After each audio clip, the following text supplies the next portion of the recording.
All right, let's get right into it. We've all had a boss, right? But have we all had a true leader? It's a really interesting question, and it gets right to the heart of how companies actually work.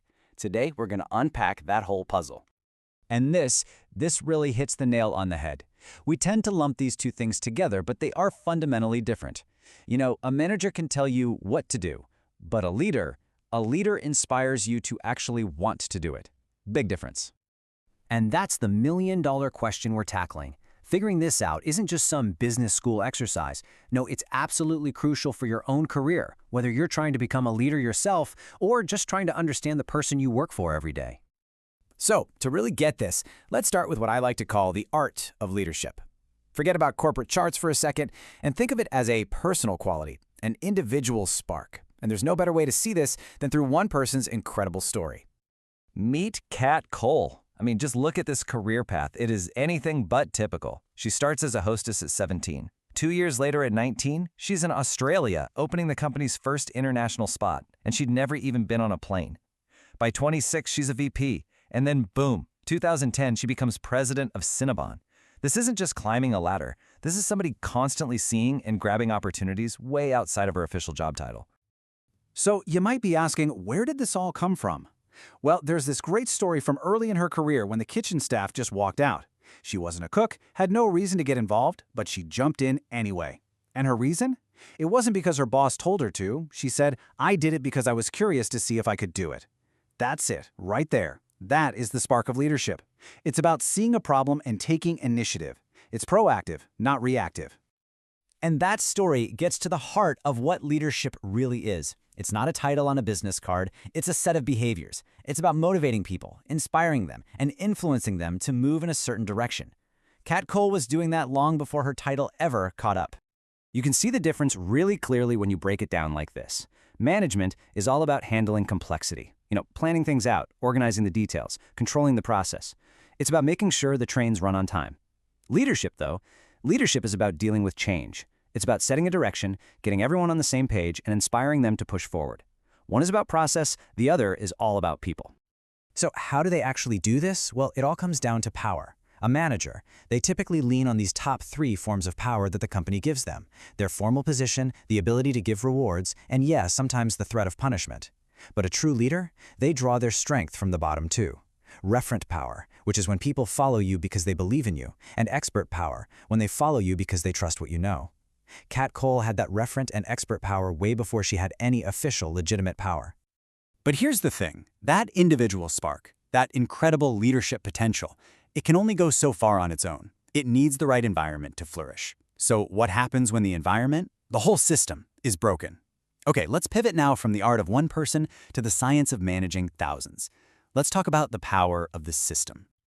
So let's contrast Kat Cole's story with something completely different that happened at a huge factory in Dongguan, China, a place that made stuff for brands we all know like Nike and Adidas. The story here isn't about one person's initiative. It's about a total, massive, systemic failure. And it all comes down to this number: 5,000 workers walking off the job. And what pushed them to do this? What caused this massive breakdown? Well, look at what they were fighting for. This wasn't about some grand vision or inspiration. This was a fight for the absolute basics: getting paid on time, getting their pensions funded, and just having a voice. These are fundamental failures of management, not a lack of leadership. And this is exactly where the science part of our people puzzle comes in. It's called Human Resource Management, or HRM. You can think of it as the formal system, the engine room of a company, designed to prevent these exact kinds of problems. Its whole job is to attract, develop, and maintain the workforce, and make sure those basic needs are met. And this isn't random. It's a really deliberate process. It starts with actually understanding what each job is. Then you try to predict what you'll need in the future, see who's out there to fill those roles, and then you make a plan to match it all up. It's methodical, it's data-driven, it's the science of managing people at scale. And what's more, this system isn't just a list of good ideas. It's literally built on a foundation of law. From ensuring equal opportunity to setting a minimum wage and mandating safe working conditions, HRM is the framework that makes sure a company is treating its people legally and ethically. It is the rulebook. Okay, so we've got the individual spark on one side and the big organizational system on the other, the art and the science. So how do they actually fit together? Well, it turns out they're just 2 sides of the very same coin.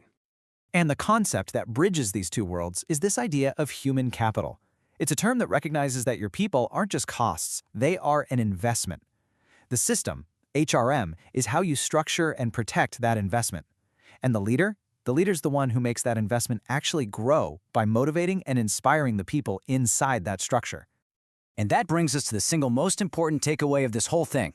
It's this simple. Great leaders need great systems. And great systems need great leaders. You just can't have one succeed for very long without the other. I mean, think about it. An inspiring leader like Kat Cole, she would have gone absolutely nowhere if the system at her company hadn't been good enough to spot her talent, give her a chance, and reward her for taking initiative. And on the flip side, you could have the most perfect, well-designed HR system in the world, but it's just a bunch of useless paperwork without actual leaders to breathe life into it and motivate the people it's supposed to manage. Okay, so that's the big picture. But what does this all mean for you in your day-to-day life? Take a second and think about your own job right now. Is your boss mostly focused on the what and the how? The process, the tasks, the complexity? Well, that's management. Or are they also focused on the why, inspiring you with a bigger vision and motivating you? That's leadership. And really, in the best jobs, you're getting a healthy dose of both. And as the world of work keeps changing faster and faster, with remote teams, gig workers, AI helping us out, this whole tension becomes even more critical. So what do you think is going to matter more in the future? Is it the one-of-a-kind visionary leader who can inspire people scattered all over the globe? Or is it the perfectly designed, fair, and efficient system that can manage everything at scale? The answer probably lies somewhere in the middle, and figuring that out is going to define the future of work for all of us.